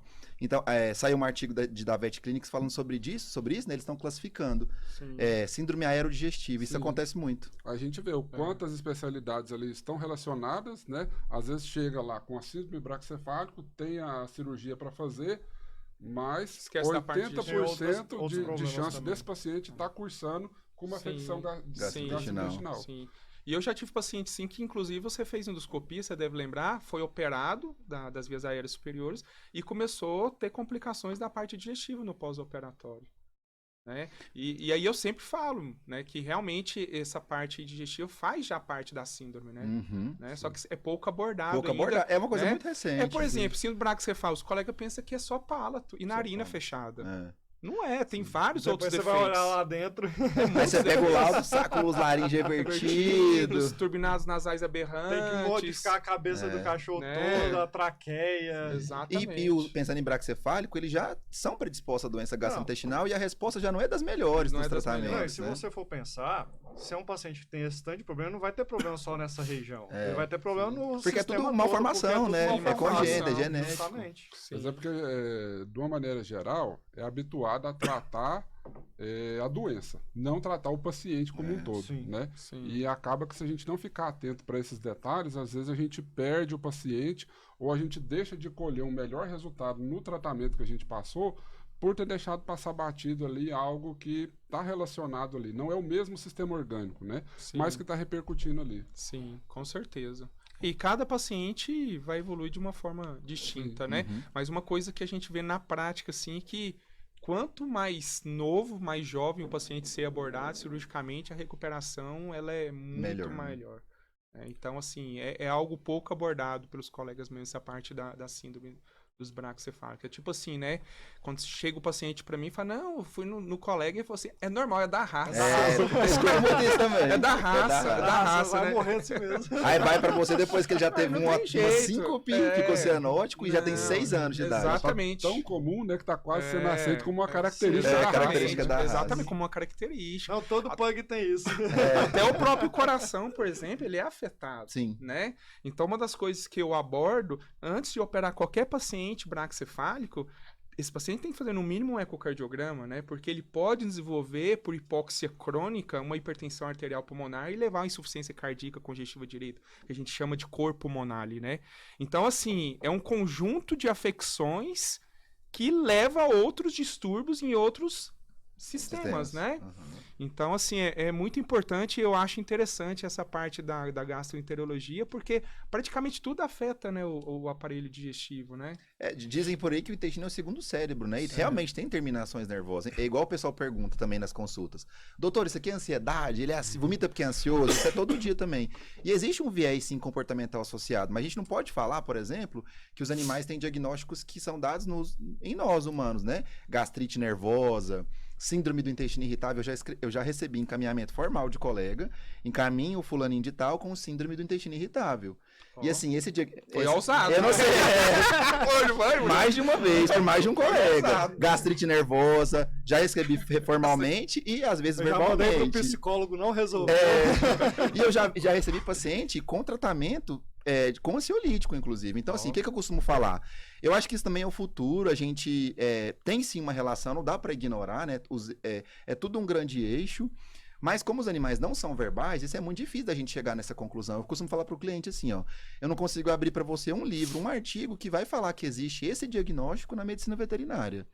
Pode ser que exista, e às vezes existe? Sim. Inclusive, doutor, quando ele fica nervoso, ele vomita mais. Quando ele tem um gatilho ali de ansiedade, vomita mais. Então, isso a gente colhe na anamnese. E aí eu posso manejar mandando para um colega que trabalha com comportamento, mandando para um adestrador, às vezes, ou até usando fármacos mesmo. Eu mesmo já tive essa experiência.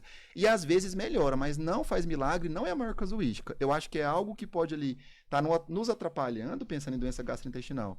Mas não existe, assim, evidência de que realmente é algo psicológico, por exemplo, né? Dos animais. Não tem evidência, Não tem né? evidência É mais ainda. algo, né? É muito subjetivo, né? Porque os animais, né? eles não são verbais, então fica muito difícil. E assim, quem faz clínica, assim, de forma geral, parece que todo mundo é ansioso. O tutor, o cachorro. sim. Quem não tem ansiedade Não hoje em dia, tem. não é? Às vezes a gente tá atendendo, em 1 hora de consulta, o cachorro parece que ele não consegue ficar sem latir. Já viu isso? E nem Sim. falar. Ou sem mexer, e o tutor é igualmente ansioso. Sim. Então, claro que eu vejo isso dificultando meu tratamento. Pelo comportamento, às vezes, do cliente, mas não que isso tá fazendo ele ter vômito, por exemplo, né? Sim, entendi.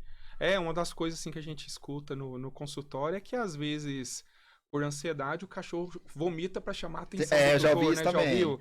Já ouvi isso Não, também. começou a vomitar pra chamar a Ou atenção. vomitou porque o companheiro morreu, ou É. que separei de não sei quem, alguém chegou novo na casa. Exatamente. Então, isso que atrasa, inclusive, o diagnóstico, porque a gente assim, os tutores, né, tendem a justificar o vômito. Quanto mais pontual, quanto mais espaçado, mais Sempre é tem uma justificado. causa. Exatamente. Não, comeu alguma coisa, não, ele comeu uma grama, mas ele comer grama já é errado. é um Se sintoma, for gato, é um então sinal piorou, clínico. porque gato é normal Isso. vomitar para as pessoas, né? Ah, Então, assim, é um tabu enorme.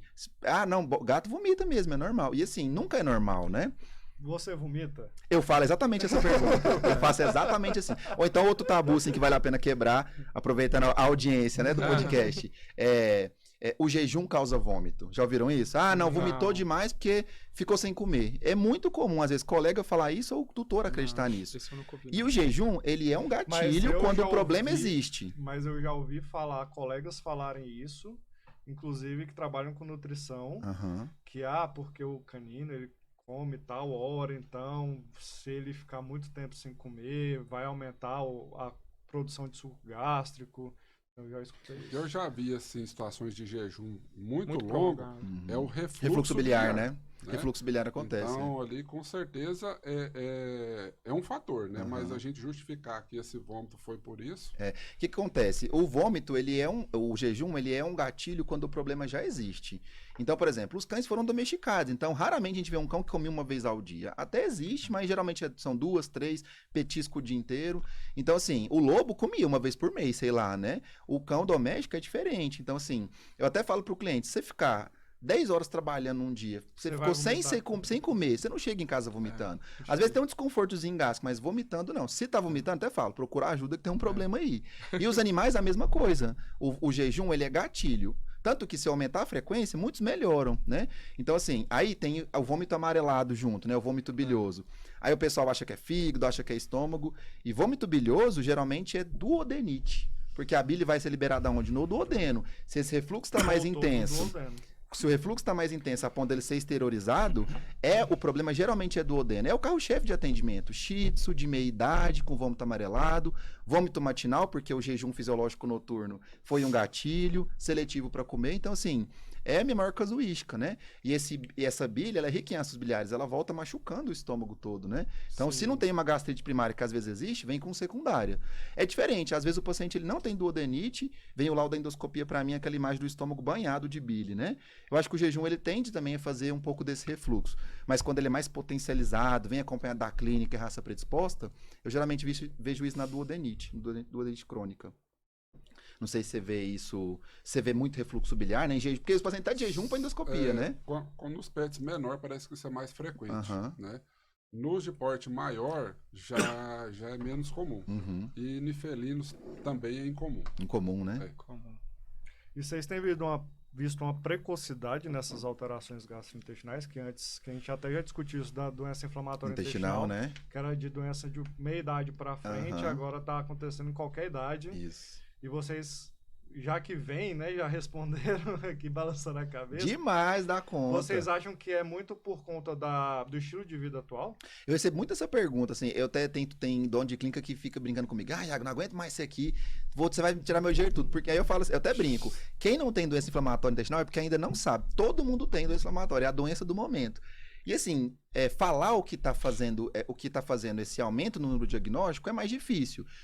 Hoje em dia tem um advento da endoscopia, isso melhorou muito o nosso diagnóstico, já tem especialista nessa área, o tutor está mais preocupado, o recurso financeiro melhorou, tudo isso influencia. Mas por que hoje em dia, igual você perguntou, eu atendo hoje em dia cão que eu tenho diagnóstico de doença inflamatória intestinal certinho, pós-triagem adequada, com menos de 1 ano. Doença inflamatória intestinal grave, o intestino está todo estragado, entre aspas. American Bully, Spitz, tem demais. Você vê o ultrassom assim, ó, são lesões que você vê em paciente com... Se você não interpretar direito, você acha que é lesão neoplásica, sugestiva de neoplasia, né? Você vai fazer toda aquela triagem e ver que não, é uma doença inflamatória grave. Então eu percebo que a consanguinidade, então, o carro-chefe de atendimento são pacientes de raça pura, né? Então, Spitz eu atendo demais, American Bully, Bulldog francês, Pug. Então, essas raças muito criadas, elas são muito melhoradas. Então, acho que eu acho que essa consanguinidade deve ter um gatilho, tem um viés alimentar, tem um viés também da microbiota, desbiose é a palavra do momento. Então, assim, doença inflamatória é estudada há anos e até hoje a gente não sabe certeza o que causa, né? Então, assim, eu acho que de tudo um pouco contribui para esse aumento diagnóstico, mas está cada vez mais precoce. Ainda é uma doença de cão adulto, adulto jovem e idoso, ainda é. Mas tem casos juvenis e extrajuvenis até, principalmente em raça pura. E assim, dentro da parte da endoscopia, nisso que você está comentando, lembrar que não tem endoscopia digestiva alta sem a gente fazer a biópsia. Né? Esses dias eu fiquei bastante surpreso que eu atendi um casal de médico, a gente precisava de fazer endoscopia e eu informei para eles que ia fazer a biópsia. Eles, não, então eu não vou querer fazer o procedimento, porque eu ia coletar as amostras, né? 10 fragmentos no estômago, mais uns 8 a 10 no duodeno. Eles não... Eu falei assim, mas como que vocês procedem na medicina? São um casal de médicos. Faz endoscopia, não faz a biópsia, só que eu sei que faz, eu acompanhei com certeza. E o médico fazia de estômago. E o humano tem muita helicobacteriose. Só que eles eram eles nem te falam. de uma outra especialidade, então eles ficaram assim horrorizados de eu falar que tem que fazer a biópsia. Porque muitas das vezes essas alterações, elas não cursam com alterações macroscópicas na mucosa. Com certeza. Sim. Então, se a gente não fizer a biópsia para uma avaliação histológica posterior, vai passar batido esse Sim. diagnóstico. Não, e mesmo se cursar com alteração macroscópica, como que você vai ter o diagnóstico final? Você Vai- precisa Vai biopsiar, ter né? certeza, né? Eu já recebi paciente assim, é chato, porque aí chama o gastro, ah não, Iago, já fez endoscopia, só tem endoscopia, não tem histopatológico. E aí como é que eu falo pro cliente que ele tem que fazer uma nova endoscopia para refazer o exame? Nossa. E isso que o doutor falou é excelente. Eu tenho paciente que é doença inflamatória, a endoscopia é NDN, endoscopia normal. Isso exclui a doença? Não. Não. É igual ultrassom. Não, Iago, na doença inflamatória não, o ultrassom tá normal, não tem espessamento. Pera lá, quem fez esse ultrassom? Mediu primeiro? Porque é um outro problema, né, que a gente tem. Não mensuram. Mensurou, mas beleza. Foi uma pessoa que tem experiência? Tá, mas mesmo se mensurou certinho, foi uma pessoa experiente e tá normal, isso não exclui a doença. Não exclui. A doença, o infiltrado, ele é histológico, ele é no tecido. Então não existe endoscopia diagnóstica sem biópsia. Eu acho interessante aqui o Iago, e mesmo conversando com ele por WhatsApp, compartilhando casos, Xingando, reclamando. a gente tem um perfil. Responde. Nós temos um perfil um pouco parecido e eu gosto muito disso nele, porque quando ele fala, igual ele falou aqui agora, eu me vejo. E isso eu discuto muito com outros colegas, tipo o Zé, da radiologia e etc. O problema que eu vejo na medicina veterinária, nos exames de imagem, é que não temos profissionais questionadores.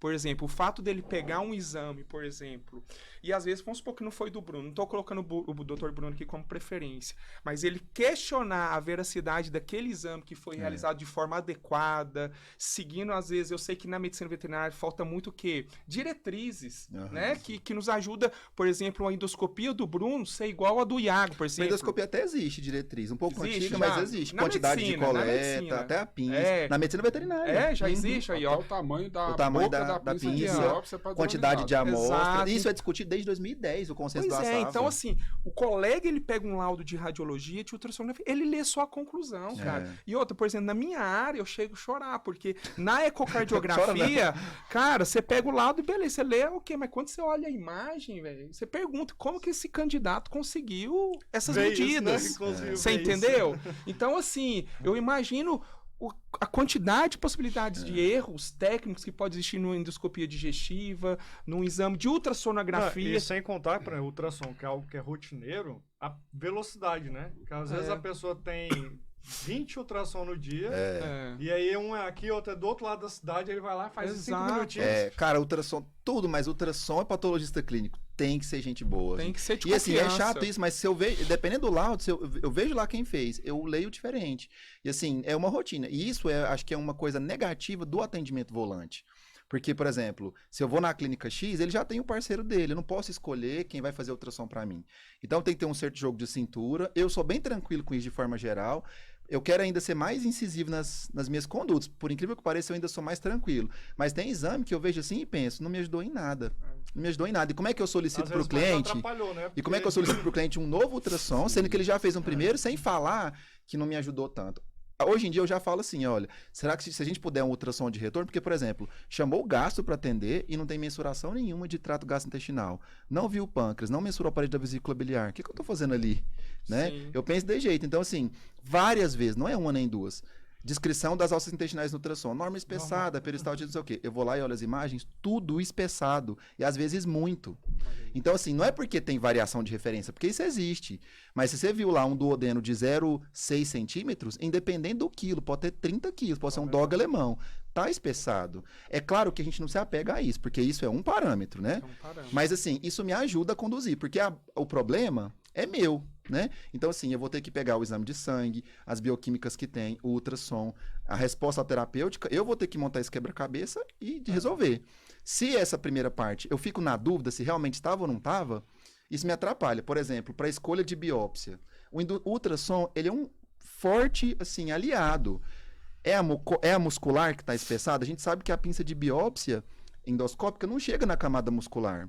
É o jejuno que está espessado? Tem limitações para chegar no jejuno, né? Endoscopia não chega no jejum, né? De repente está espessado o intestino, mas tem o linfonodo reativo, tem fígado e pâncreas envolvido, igual tem muito nos gatos. Esse paciente ele não precisa de endoscopia, ele precisa de celiotomia, de biópsia aberta.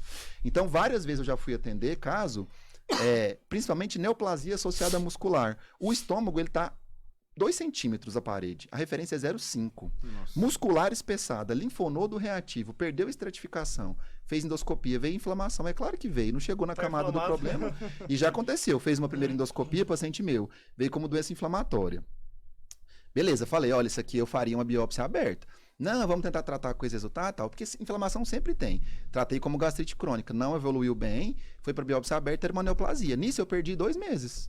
Então, se eu tivesse feito uma biópsia aberta antes, eu teria talvez, não vou falar que o animal teria ficado vivo, porque era um sarcoma, né? Mas assim, será que eu ganharia Mas, quanto tempo de vida desse Justamente, paciente? Você poderia ter aumentado a qualidade de E aí vida o ultrassom dele que me nesse diz final. isso. Eu não quero saber se está norma espessado. Como que está a estratificação? Como que está todas as medidas? Eu não quero só o estômago do odeno. Eu quero jejum no ilho, válvula ileocecocólica.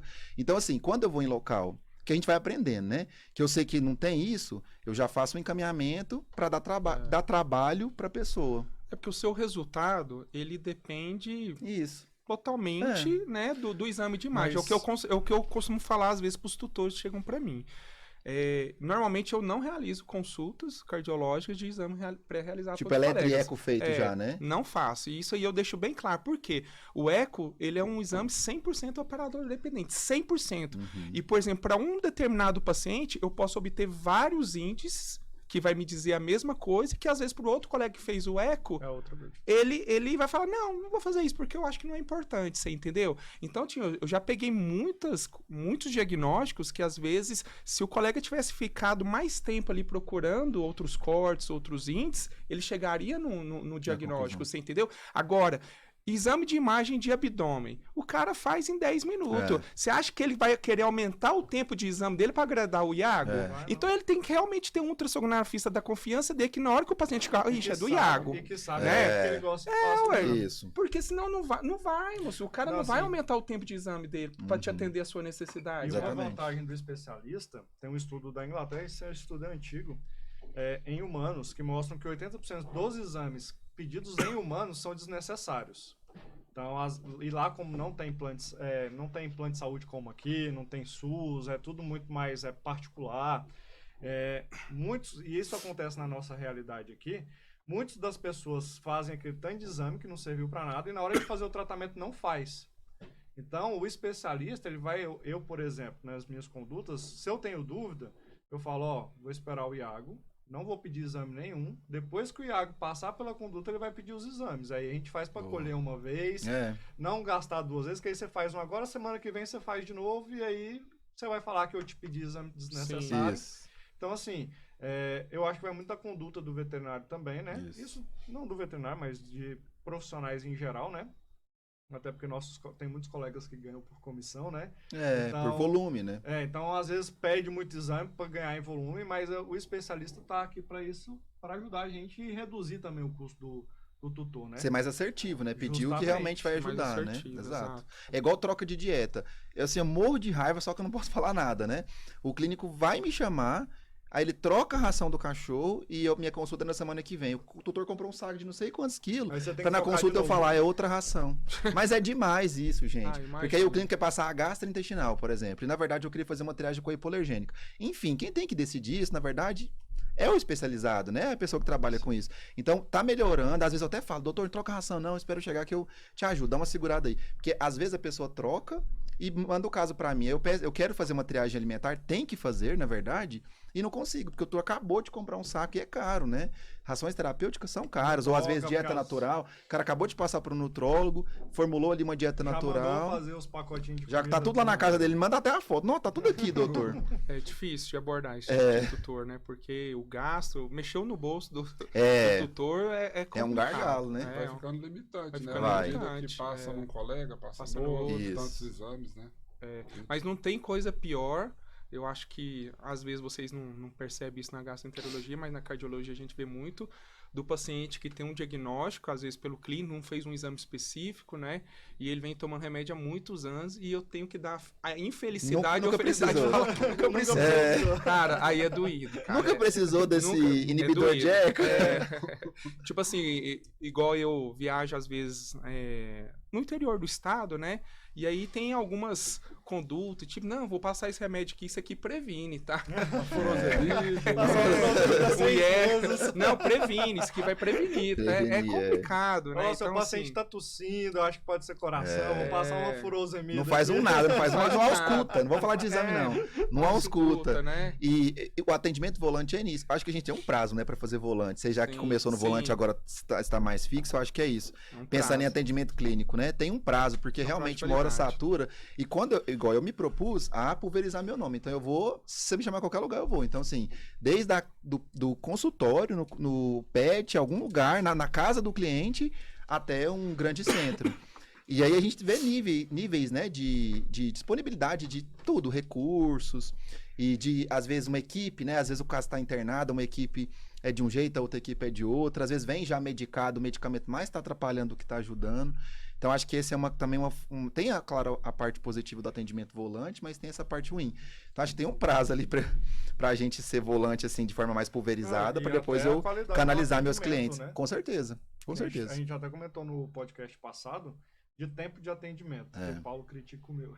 Eu vi esse episódio, você falou que fez 2 horas, você faz 2 horas, né? Cara, é 2 horas, Não, irmão. depende do paciente, mas eu tenho 17 anos pra saber de vida. E dependendo do paciente do Iago, a gente já teve paciente dele ficar 1 hora e pouco. Eu não vou julgar, o meu é 1 hora, no mínimo. Não, o meu também é 1 hora. Não, uma hora. O meu é 1 hora e 45 minutos. Mas Não, depende. Se é um paciente que eu já conheço, Entendi. eu consigo fazer tudo em 40, 45 minutos. Eu já conheço o paciente, ele já está sendo acompanhado por mim. Agora, numa primeira consulta, eu gosto de explicar o que é a doença, de forma leiga, a fisiopatogenia da doença, por que leva aquilo, né? Eu mostro no atlas anatômico, na verdade, no boneco, né? Então, eu gosto dessa conversa, mas eu levo um prazo de 1 hora, porque também tem muitas coisas que, às vezes, o cliente, o tutor, ele quer levar para um outro segmento, para um outro lado, que para mim não interessa, entendeu? Mas pra você ficar feliz, ontem eu fiz um atendimento em meia hora. Era uma vacina. Não, se foi em meia hora, para quem consulta em 2 horas, foi diagnóstico porteira. Não, certeza. Já era paciente, então, a vantagem de eu conhecer o paciente, então foi meia hora, eu já conheci o paciente. Eu faço retorno nesse tempo, mas assim, é 1 hora no mínimo, eu já fiz 1 hora e meia, depende, porque tem gente que pergunta mais, né? Pergunta tem tutor que pergunta demais, gente. Tutor pergunta demais, a gente sabe. A gente sabe disso. No volante você não consegue 1 hora, assim, você vai fazer 10 atendimentos, você não faz. Quando eu faço atendimentos no mesmo estabelecimento, eu consigo otimizar. Mas é difícil. Então, assim, eu queria chegar no nível, por exemplo, quem faz gastro em São Paulo, as pessoas mais famosas, eles fixam dias, por exemplo. A minha terça-feira de manhã eu atendo lá na Medicão. A minha quarta-feira à tarde na Pet Center. E a sexta-feira é na Vitaicor. Então, assim, eles fixam o dia e tem a agenda. Só que, por exemplo, se eu faço isso, vamos supor, o Bruno fala, não, Iago, você pode ficar aqui quarta à tarde pra você atender gasto. E se não chegar? Mas aí na outra clínica não precisou. Vai encaminhar. Então acaba a gente indo em clínica e não fixando horário, né? Mas, por exemplo, quando eu consigo otimizar, é melhor. Mas eu me planejo assim, ó, 1 hora eu organizo desse jeito. Nem sempre dá certo. Quem trabalha comigo sabe que eu dou umas atrasadas, né? Então, assim, eu organizo para 1 hora de consulta e meia hora entre clínicas. Depende da distância. Se for medicão, aí eu tenho que dar um intervalo maior, outras clínicas mais longe, né? Sim. Então depende. Mas eu coloco mais ou menos isso e para retorno eu deixo meia hora. Aí fica mais ou menos isso. Mas não dá para fazer 10, por exemplo, no dia. Não, né?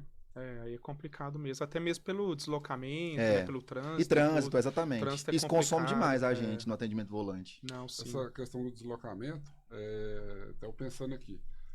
Se para consulta tem essa dificuldade, agora você pensa para fazer um procedimento que você vai carregar tudo, é verdade. Né? Você vai entrar no centro cirúrgico, montar tudo. Verdade. Você vai trabalhar com outro colega que você depende dele chegar no horário também. Que é o anestesista que nunca chega. Né? Então, é impossível falar que você vai fazer 4 procedimentos no dia. É exaustivo. Eu imagino. Então, assim, infelizmente eu tenho tem a limpeza do equipamento depois, né? Tem a desinfecção do equipamento. Né? Que guardar o equipamento.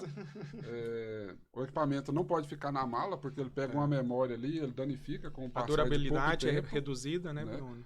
Então, às vezes, igual você comentou, às vezes julga ali que é caro, mas a hora que vai se ver o valor investido em equipamento, o valor investido para formação, e que a gente não, para fazer bem feito, a gente não consegue fazer 10 no dia, né? Então, para fazer certinho, centro cirúrgico, paramentado, da maneira que precisa, desinfecção do equipamento, não dá para ter uma casuística aí grande, né? Fazer aquele volume no dia. É igual então, consulta, cai qualidade. Não precisa adianta falar que respeitar não. isso aí para manter a qualidade. É, manter a cai qualidade. qualidade. Se eu faço maior volume, cai qualidade. Eu não consigo dar feedback para todo mundo, Não né? consegue. É um problema que eu tenho, isso. Assim, eu tento me controlar ali, mas é uma coisa que é fato, não adianta. Então, às vezes é melhor ganhar em qualidade, ter os clientes ali uma carteira de clientes boa, Cobrar um pouco melhor. cobrar um pouco melhor, ter parceiros fixos bons, do que às vezes partir para volume, né? Pra volume, né? Sim. Com certeza. Porque senão acaba a gente até manchando o nosso nome, sim, né? Sim, Manchando o próprio não nome. tem jeito, você vai perder a qualidade mesmo, não tem,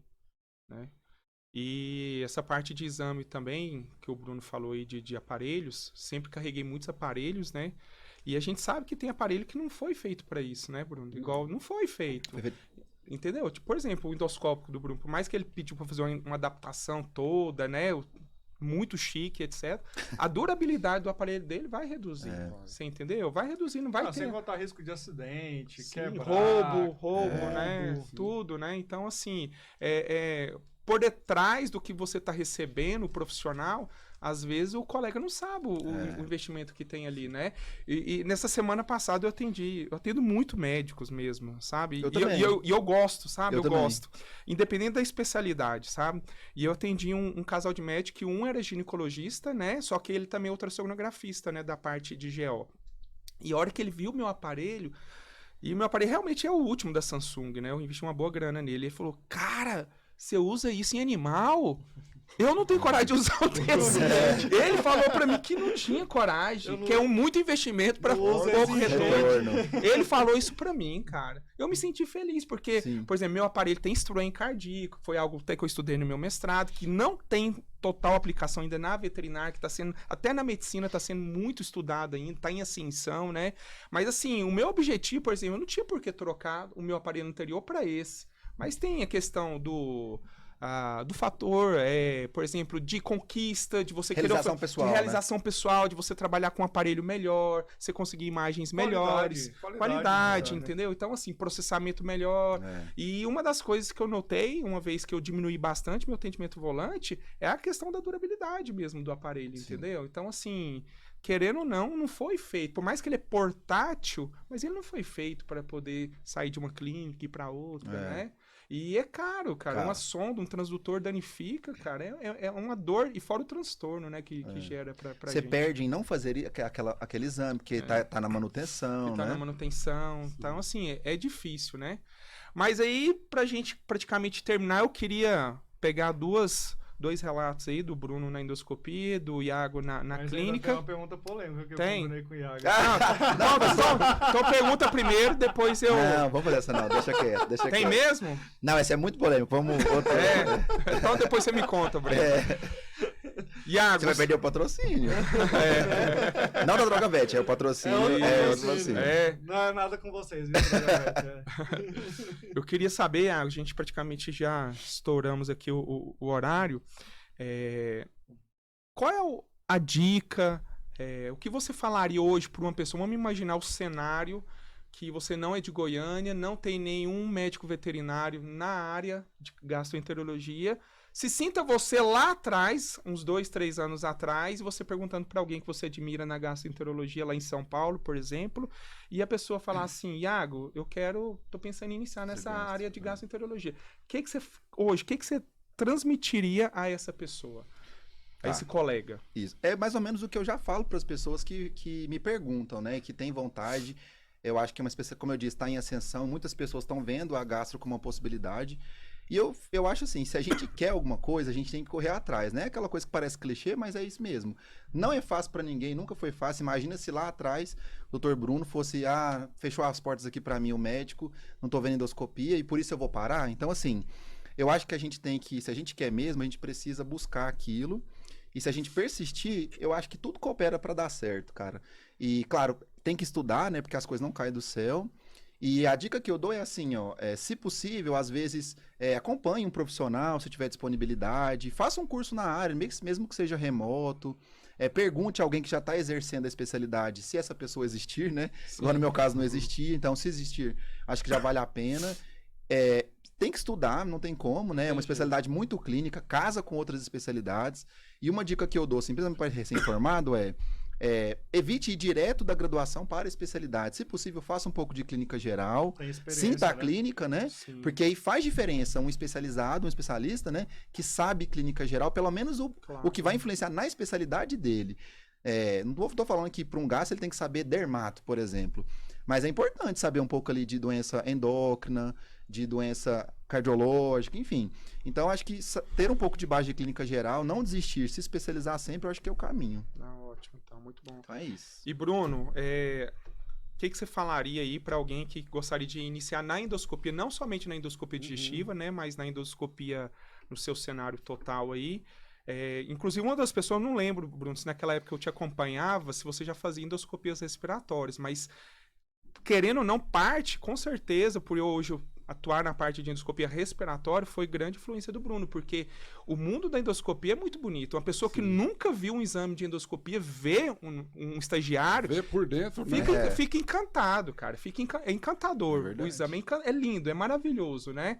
Então, assim, Bruno, como que você descreveria, por exemplo, um colega hoje, assim, que quer iniciar na endoscopia digestiva? A gente sabe que o caminho é muito longo, né? Ou seja, o período que vai ser trabalhado para esse profissional começar a fazer a endoscopia, né? Realmente ter uma segurança de exame. Eu vejo isso muito hoje na cardiologia, por exemplo.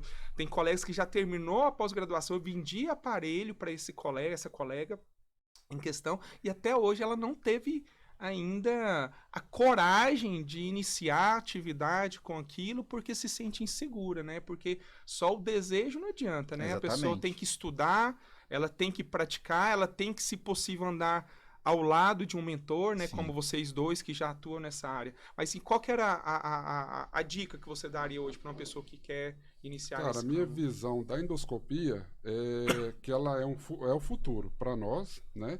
E que ele está virando realidade dia após dia, né? Certo. Então, assim, para o colega que mira na endoscopia, eu digo assim que o mercado ele está aberto, está crescendo muito. As empresas nacionais já estão começando a fabricar os equipamentos. Então, isso, com o passar do tempo, vai viabilizar o nosso acesso à tecnologia, né? E ser menos invasivo para obter diagnósticos de qualidade, ser menos invasivo para resolver os problemas, né, para o tratamento, é algo que todo mundo quer, né? Daqui uns dias, eu creio que vai ser inadmissível. O tutor não vai querer mais que se abra o abdômen do animal para fazer uma castração, sendo que tem a possibilidade de acessar com uma câmera, com outra pinça, e inclusive fazer uma cirurgia dessa sem um pingo de sangue, sem ter que usar um fio de sutura para poder fazer um nó lá dentro, né? Pós-operatório mais fácil. Pós-operatório mais fácil, né? Não demandar o uso de medicamentos após a realização do procedimento. Então, assim, ser menos invasivo em obter diagnósticos e fazer o tratamento, eu acho que todo mundo, né, se o PET pudesse escolher, ele manifestaria que ele ia optar, né, por essas alternativas. Então, a endoscopia, ela viabiliza isso para nós profissionais, né? Então, com certeza, investir, né, aproximar ali dos colegas que já estão trabalhando para não investir errado em equipamento, porque a gente sabe que não é muito barato. Então, se o colega de repente faz um investimento, dá um pulo no equipamento errado, ele pode ser que ele atrapalhe aí uns 6 meses a 1 ano da jornada dele, né? Sim. Ou até desanime, né? Porque às vezes ele faz todo o investimento que tinha. Numa e aí ele expectativa começa toda. a não dar certo, Aí investe a pessoa já vai errado, desistindo. desmotiva, Né? Então, assim, para isso, vai para os cursos, treinamentos, né? Hoje tem muito curso para endoscopia, para as várias modalidades, né? Pós-graduação. Então, começar por aí. E, como o doutor Iago falou, não esquecer de fazer uma boa base ali de clínica geral, né? Acho que não dá para ser um bom especialista sem ter uma boa base, né, geral, Clínica geral, né, de né? clínica geral. E uma pergunta aqui que não quer calar, como de um estagiário, alguém que está iniciando a jornada aí profissional, dá para ficar rico? Dá, Bruno? Não dá, mas... Eu não vou responder. Eu não vou responder. Se pra ele não dá, a minha resposta tá dada. A minha resposta tá dada. Dá, não dá? Pode falar aí. Não, pra ficar rico não. Dá pra viver com dignidade, dá pra investir em bons Viajar. equipamentos, dá pra pagar curso fora no exterior. Né? Já melhorou. Ficar rico, dá Já pra ficar melhorou. rico. Dá pra andar de Mercedes, BMW. Nem tanto. Mas assim, dá pra manter o entusiasmo com a profissão Deixa e eu eu já- acho que deixa eu já os pesquisar colegas quanto tá a precisam de endoscópio. trabalhar pra isso. Né? Quanto custa o curso de endoscopia? Deixa eu já procurar aqui que eu vou começar amanhã. Faz um curso valita aí de final de semana. É, né? já E começa já lá. começa já. Vou lá né? pra médica, eu já alugo o aparelho. Pronto. Mas e aí, doutor Breno, quer falar mais alguma coisa? Não, eu acho que agradecer, né, aos dois colegas pelo tempo disponibilizado, Sim. né? A gente sabe que é difícil, ainda mais no início de semana. O Iago voltou agora às aulas. O doutor Bruno tem a questão do hospital, tudo. A gente tá mais de boa, né, doutor? É, Então- mais tranquilo. Empresários, né? É, tranquilo, um filho me esperando, tá dando mais de trabalho. boa. É, tá Mulher de boa. esperando pra Mulher jantar. esperando pra jantar, preocupada comigo. Ela que não sabe que o Bruno vai pagar uma janta pra nós É, ali agora, os né? amigos, aquela do lado. A medicão Se ué. dá pra fazer curso internacional, dá pra Dá pra pagar pagar a a janta. É, com Não, certeza. sem agradecer a dúvida. disponibilidade dos dois aí, né? A gente sabe que é meio complexo essa questão, né?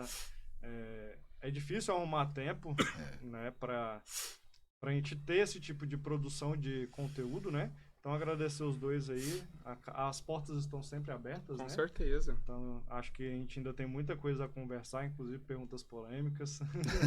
Fica pra um 2.0. Né? 2.0. Então, alguma observação? Não, é isso. Quero agradecer mais uma vez o Dr. Bruno, né, pela disponibilidade. A gente sabe Eu o ia- quanto a agenda dele é corrida, a do Dr. Iago também, né? Não é fácil. Por mais que a transmissão desse podcast não é ao vivo, né? A gente está aqui já são praticamente 21 horas, né? Após um longo dia de trabalho, de cansaço, poderia estar com a família de cada um, né? Estão aqui com o intuito de quê? De acrescentar para a medicina veterinária, né?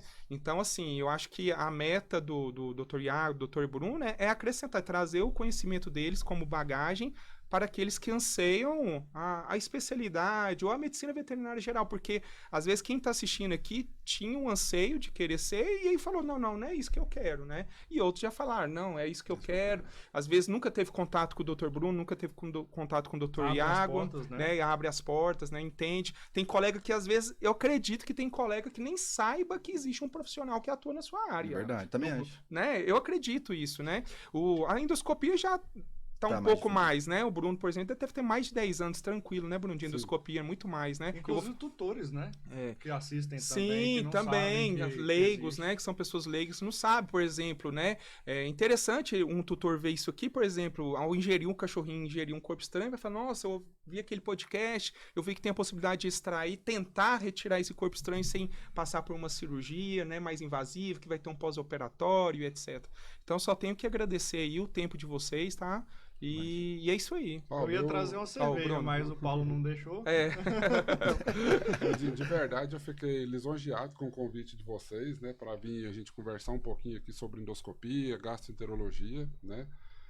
Acho que esse trabalho que vocês estão fazendo são, assim, é muito importante, principalmente para essa galera que está formando agora, né. Sim. Quantos novos colegas a gente vai ter nos próximos anos, né. Verdade. Então, acho que aquilo que a gente puder fazer para influenciar bem os nossos colegas, Sim. a gente está fazendo pela profissão, né. Sim. Fiquei muito contente com o convite de vocês para vir aqui nesse bate-papo, né, com esses feras aqui da medicina veterinária aqui de Goiânia. E estou à disposição, né, que precisar de mim, outro bate-papo, eu estou à disposição. Endoscopias, né? Endoscopias também, É. pode contar comigo. E isso é bom que o Bruno acabou de falar, porque assim, na verdade a gente tem que criar pessoas, colegas, né, que nós sejamos influenciadores, né? Ou seja, nós temos que influenciar esses profissionais. Por exemplo, querendo ou não, o Bruno tem certeza que, por mais que eu faça alguns procedimentos em comum com ele, eu tenho certeza que o Bruno não me vê como concorrente dele. E eu nunca vi o Bruno como meu concorrente.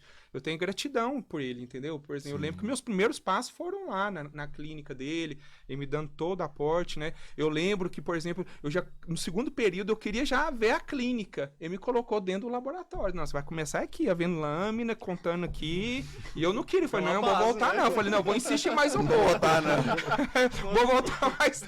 Te mato, mas eu volto. Parece que tem um rancorzinho. Não, guardado eu aí. agradeço isso, cara, porque assim, Um eu trauma. aprendi, É. entendeu? Então, assim, o tanto que é importante, né? É verdade. Então, assim, quando um colega, por exemplo, me fala que quer fazer cardiologia, que vai fazer um estágio comigo, eu não me vejo ele como concorrente, eu vejo ele como futuramente uma pessoa agradecida por eu ter influenciado a vida Algo dele. até pra você encaminhar né? quando você não puder. Ou, Exatamente, né? Tem que ter isso. né? Rede Mas de é apoio. isso, então, agradecer mais uma Imagina, vez você, obrigado. Iago, Bruno, tá? Então, assim, eu acredito muito que essa especialidade de vocês vai deslanchar aí muito, bastante, né, ao longo dos tempos, porque realmente o número de profissionais que vai surgir aí na medicina veterinária, e uma coisa que gostaria de falar aqui para encerrar é realmente o que o Iago falou, tem que ter uma base clínica antes, né? Eu acho muito equivocado o cara sair da graduação e já comprar um pela aparelho de especialidade. ultrassom, um aparelho de eco e já ir Sem saber direto o para a básico. especialidade, né? É. Sem saber o básico mesmo, sem fazer a clínica